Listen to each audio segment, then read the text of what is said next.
Week 6 is here and we are approaching the third waypoint through the season, and bye weeks continue, injuries mount up. So as always, it's time to look at some streaming options ahead of the weekend.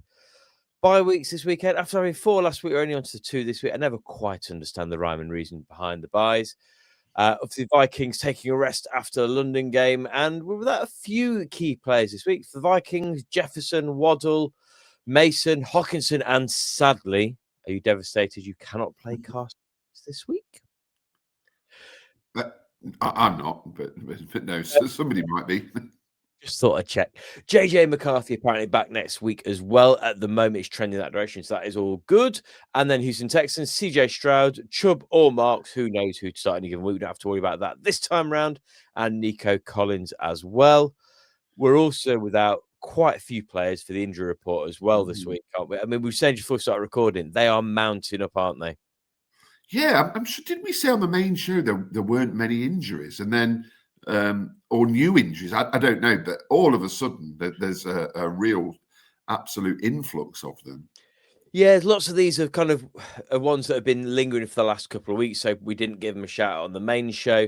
Some of the players that, I mean, there's a few, is just watching. I think there's going to be a lot of checking in on Sunday to make sure you've got other options. So Lamar Jackson hasn't practiced this week, so he's likely out.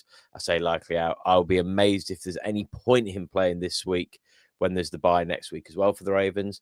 Kyler Murray's one to watch. He's trending as though he's going to be okay, and he has practiced today. We're recording Friday evening over here in the UK.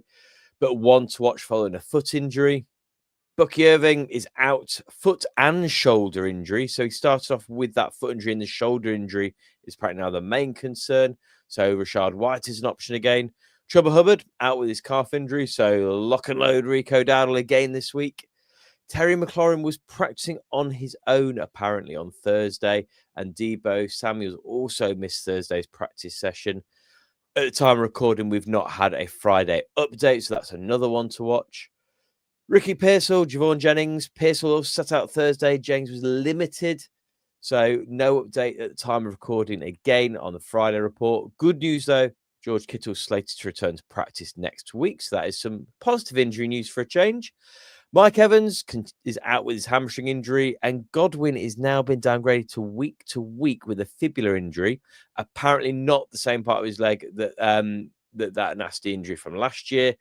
And he's not expected to return this week, but there was kind of talk that he's not likely to land on the IR.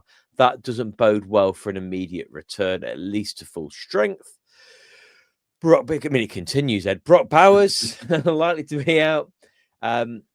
But Mayer is a full participant after his concussion, so at least there is a tight end option for us for the Raiders this week.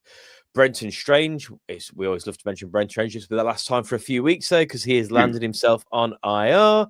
I don't know who we're going to mention every single week against tight ends anymore.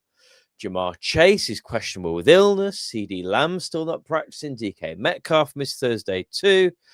Basically, check your rosters and get ready to pivot on Sunday if free agency opens in your leagues. Ed, streaming options are going to be crucial this week and for the foreseeable couple of weeks when bye weeks hit as well. So do you want to hit us with some plug and play tight ends after we take a moment to subscribe, to like, and to share? Please give us a follow. Check out our shows. We've got our DFS show coming tomorrow as well. But QB's, Ed, who can we be looking at this week and beyond with one option on the screen? Yeah, let's look at Trevor Lawrence to start with. 37% rostered. I just don't think you could ignore him after that really eye-catching performance against the Chiefs, both from a fantasy and a real-life perspective. This is, as we've discussed previously, a really career-defining season for T-Law. And he has the Jags at 4-1, and they're going to be full of confidence, especially buoyed by his run game against the Chiefs. 10 rushes for 54 yards and 2 touchdowns. Not something you traditionally associate with T-Law. Nope. Only 5 passing touchdowns so far this season, and that's going to need to improve if he's going to be a safe QB to plug into your team. 2 tough games before the bye. The Seahawks this week and then the Rams at Wembley next week. All of a sudden, Rams v Jags at Wembley is an absolute barnstormer. But if you can do it against the Chiefs, you can do it against anyone. Jackson Dart, as you said, recorded on a Friday last night, an absolutely huge win for the 46% rostered Jackson Dart. Mark told you to sit him this week, but that looks like pretty daft advice.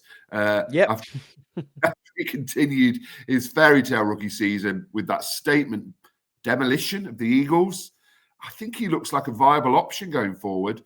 A genuine dual threat quarterback, decent number of weapons, solid O-line. Now, he's got the Broncos and the Eagles, who will be out for revenge to come. And the NFL is reviewing the fact that the Giants may have rushed him through concussion protocol last night, but one to consider if available and you are in need, because, quite rightly, you suggested he might struggle last night, but he didn't. He had a great performance. And what was quite interesting is before we started recording, I was having a look about that review of the concussion, and my favourite comment I've seen on X about it so far was, "Thank goodness neurological expert Cam Scatterboo arrived in the tent." And then someone had followed up. Maybe he'd done a bit of kind of Green Mile on him and just absorbed the concussion. I won't pay anything past Cam Scatterboo. Yeah. Well, thank goodness he was on hand to sort everything out. And we're going to end with Joe Flacco, 13% rostered. We do have to talk about him, unfortunately.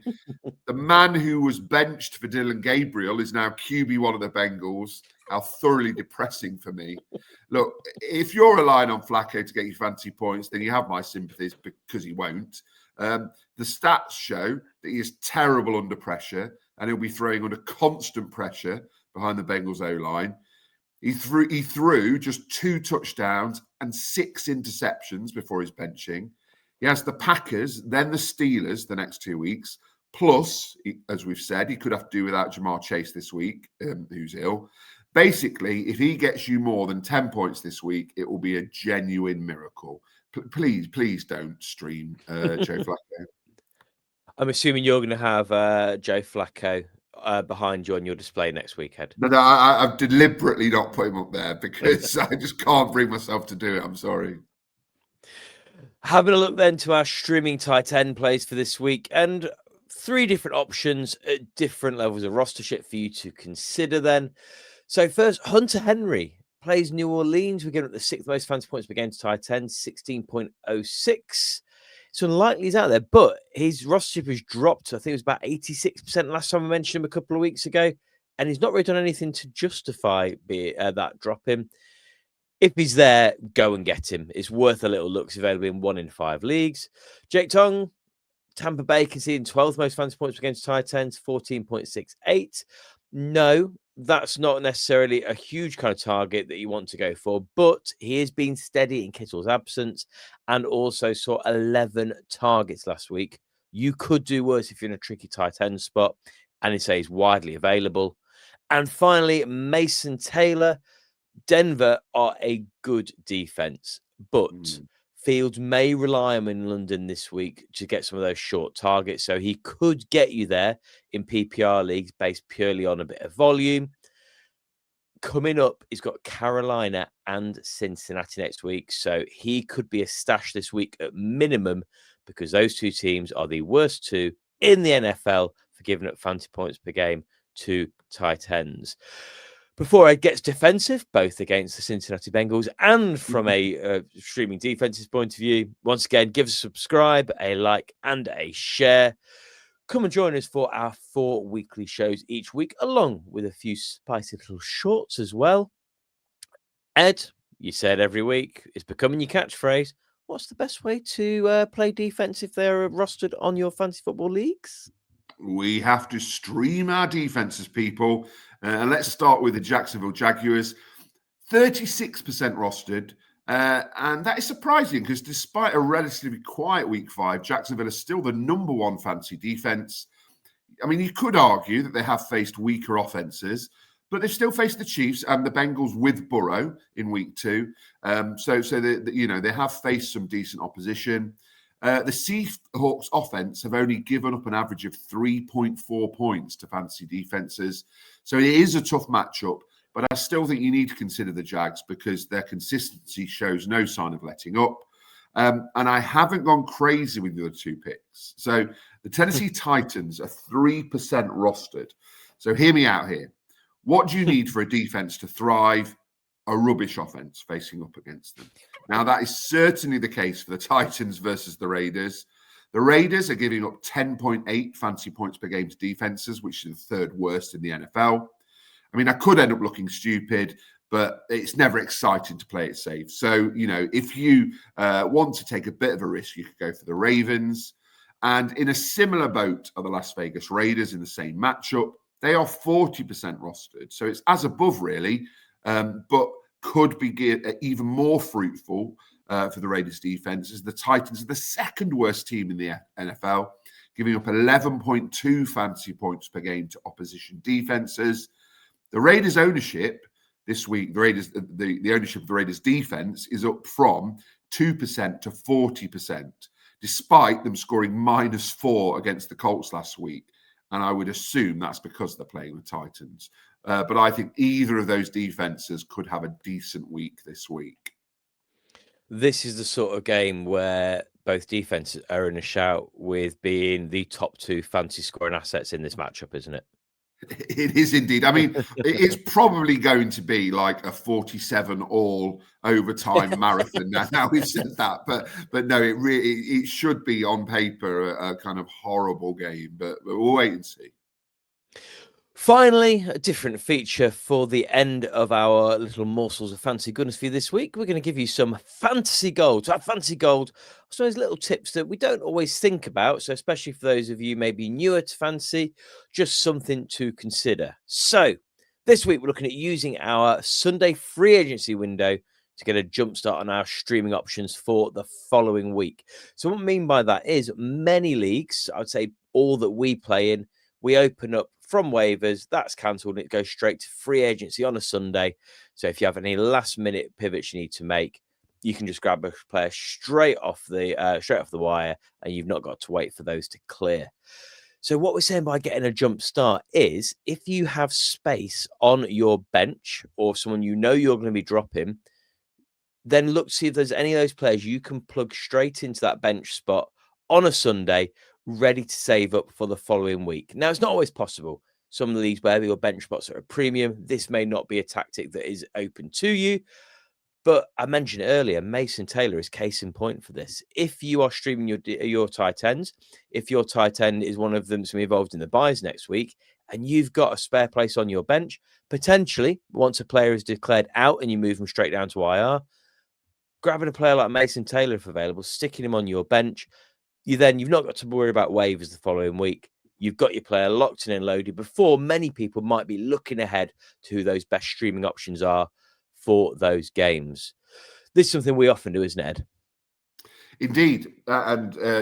Jackson Dart is also the case in point. If you're going to be hit by bye weeks next week when it comes to quarterback, Jackson Dart or T-Law could be somebody to kind of get in for the following week. So, yeah, it's always something worthwhile thinking about. That is it from us, and a lovely little short show going through some streaming options and a couple of other little notables as well. We will be back tomorrow with our Fantasy Game Day and DraftKings Red Hot picks for DFS. But that's all I've got to say. Ed, anything you wish to add? I love the T-Law little AI-generated cartoon. But apart from that, nothing else. No, so we shall say goodbye to T-Law. I mean, concede to his request. Start him in your rosters. But for now, we'll see you tomorrow. Malcolm, take us home. You have been listening to the team from TH Fantasy Football. For more content, follow TH_fantasy_NFL on Twitter and Instagram.